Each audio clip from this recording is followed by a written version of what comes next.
30 years in the future. We are fighting a war. Our enemy is not human.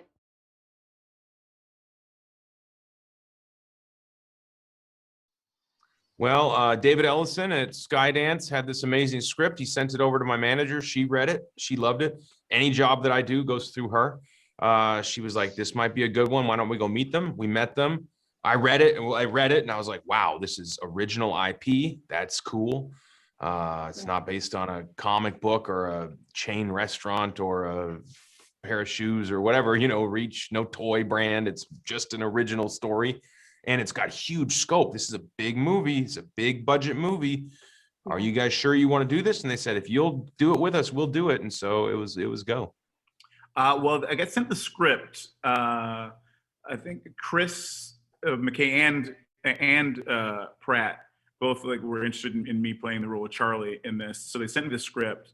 I came home from vacation. I was in Mexico, and I read the script, and I loved first off, the idea of being in an action sci-fi movie is a dream of mine. I love the genre. I love big movies like this. So the idea of being approached by one, I was very honored and excited. Then reading the script, I love the concept, the idea of people being called from the present to have to fight in this war in the future, and it being everyday people who have to kind of go do this. I thought that idea was really cool. And so I was excited to be a part of it.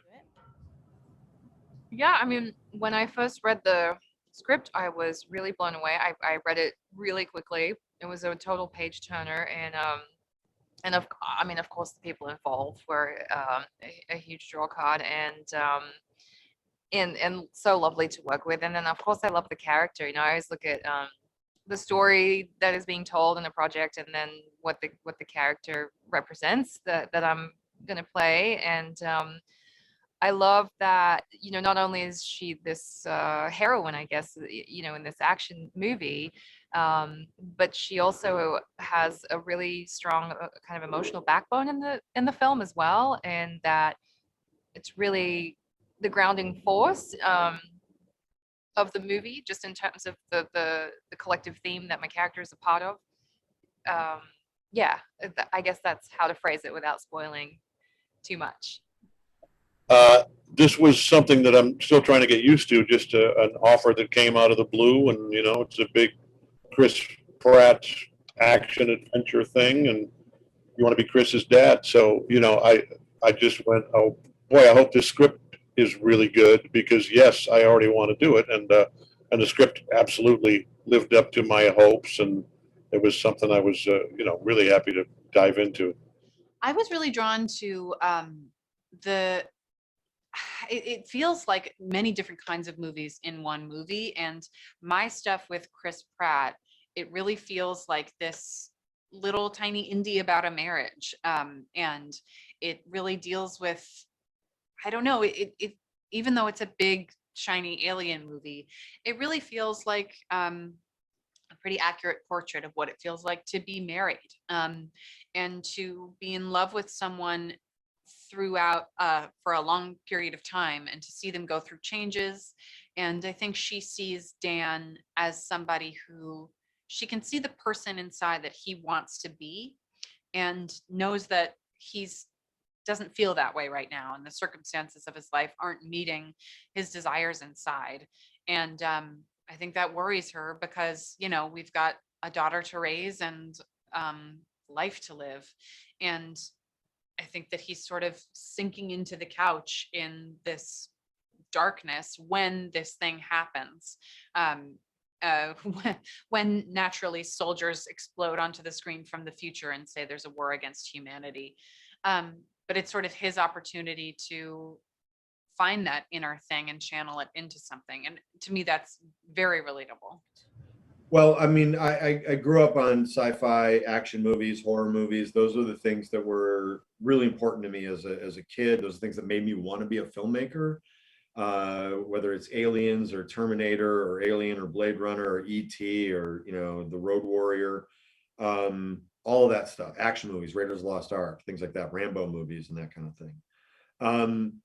So to have a script that came across my desk that had all of these really big sci-fi action elements and play at the scale that this thing played at, and be an original movie, not tied to a brand, not tied to anything else, that also had as much sort of like heart, you know, had an emotional character study story, you know, in the middle of it, to have a story about fathers and sons and fathers and daughters. The fact that it could put those two things together organically, to me, was a dream come true, because that's exactly the kind of films that I've wanted to make. I always knew that there had to be a way to make genre movies that also made you feel something, that also were as powerful as something like It's a Wonderful Life or something like that, where you felt really good at the end of the movie. That has sincerity and earnestness and wore its heart on the sleeve. And so that was really, those things were really important to me. And that's when I read the script was called Ghost Draft at the time. And when I read that and saw that it did that and had a movie star, you know, with the caliber of Chris Pratt, who I think is a great everyman, but can also do anything. And I think that, you know, we haven't even tapped into every single thing that Chris can do. That to me was really exciting. And so, yeah, so I jumped to the chance to audition for this movie.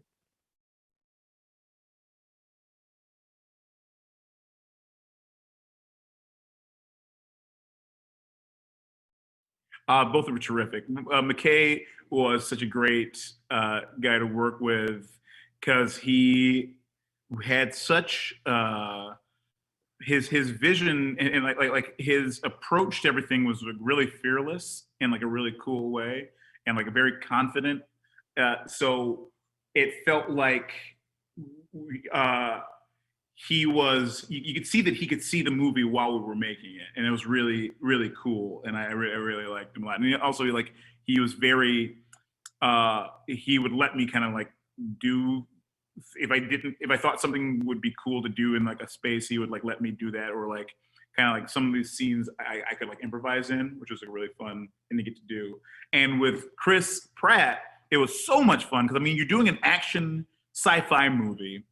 I have a comedy background, so I get to do it with the action sci-fi star who also has a comedy background. So it was a perfect like hand holding to get to come into this space with like one of the funniest dudes and coolest action stars. So we got to like have a lot of fun doing this and get to play off of each other very well. And I think we also got to really become good friends. So that was really great. Both the Chris's are equally lovely. I had a really lovely time. I mean, you know, one of the biggest takeaways from me is just how thoughtful the space was for creating depth of character and the kind of dynamic that Chris Pratt and I had to create for the film on screen, and how Chris McKay really created space for that and allowed for us to flourish and explore the scenes to their fullest capacity. Yeah, the Chris's, it was awesome. I mean, you know, there's a lot of good-natured BSing with each other, both at the time and now during the promotion of the movie. But yeah, just to be completely honest and forthright for a minute, I mean, I love those guys, and Pratt is everything I dreamed of as a collaborator, as a scene partner, as a guy.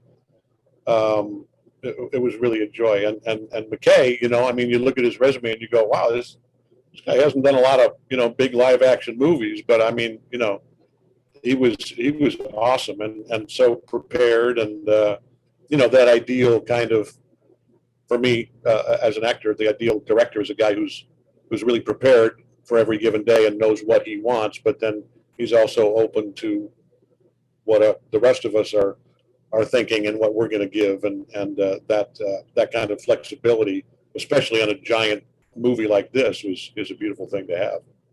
Yeah, I think that it was really important to Chris and I excuse me, and to Chris McKay, the director, that these people feel real. You know, I think that a trap to fall into is, you know, where it just looks like a bunch of people in makeup who met that day saying lines and sucking it in. And I think that it was important to me to make Emmy a real three-dimensional person who loves her husband, but also is frustrated that he's not stepping up and being the person that she knows that he can be. I think that my dynamic with Chris Pratt was very easy, and it felt immediately like, oh, this is a wonderful, warm, open person. It felt very safe and lovely. You know, you never know with these movie stars when you're going to walk on set and they're like, I only eat dried plums, and I think the Postal Service has to do with space. And you're like, okay, awesome, excited to work together. Chris couldn't be more wonderful and open and loving, and a real ensemble member, and passionate about making movies and making things feel real.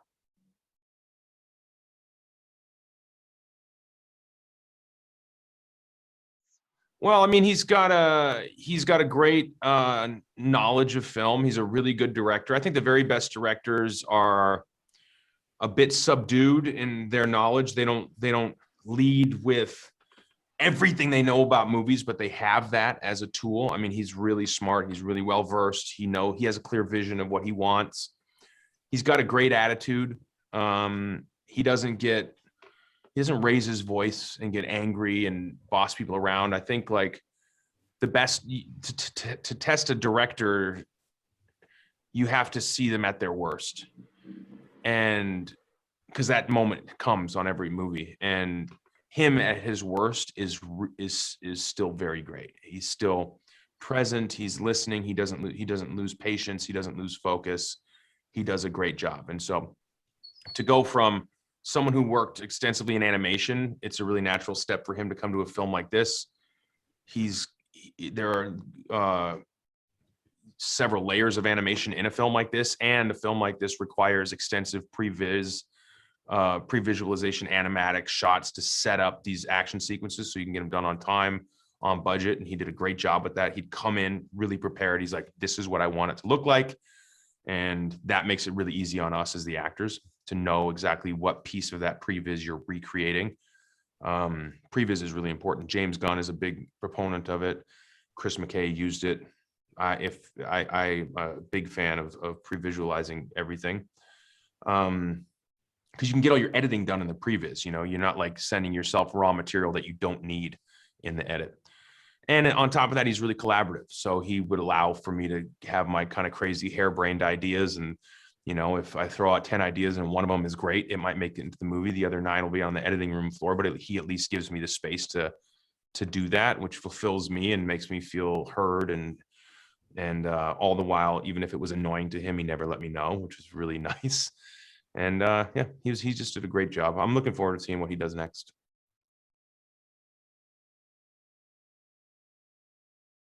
Yeah, you know, I think the movie at the end of the day is sort of, you know, kind of asks the question, how do you look at what your responsibility is to future generations, whether you have a family or not? I think that we all have a responsibility for leaving the world in a better place than we found it.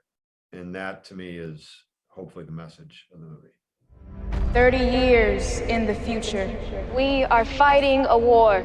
Our enemy is not human, and we are losing. We need you to fight. I will be back. And I love you, Chibuikem.